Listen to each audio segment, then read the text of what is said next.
అంగారపర్ణుడితో ఒప్పందం చేసుకున్నటువంటి అర్జునుడు తనిచ్చిన మాట ప్రకారం ఆగ్నేయాస్త్రాన్ని అంగారపర్ణుడికి ఇస్తాడు.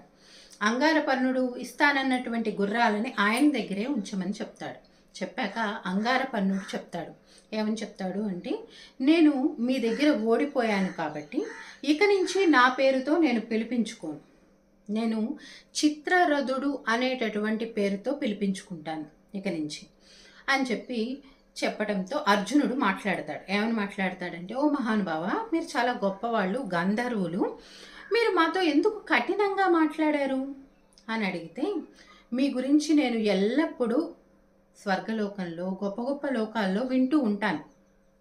నారదుడు మొదలైన వాళ్ళంతా కూడా మీ గురించి చెప్తూ ఉంటారు.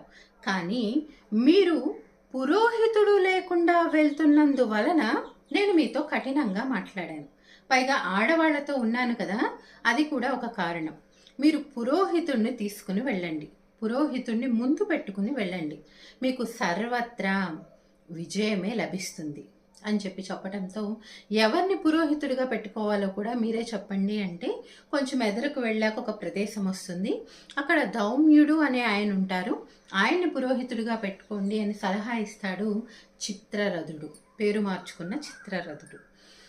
సరే అని చెప్పి వాళ్ళు వెళ్ళి అలాగే ఆ దౌమ్యుణ్ణి ప్రార్థించి ఆయన్ని పురోహితుడిగా పెట్టుకుని ఆయన్ని ముందు పెట్టుకుని నడక ప్రారంభించారు పాండవులు, కుంతీదేవి, ద్రుపద మహారాజు యొక్క రాజ్యం వైపుగా.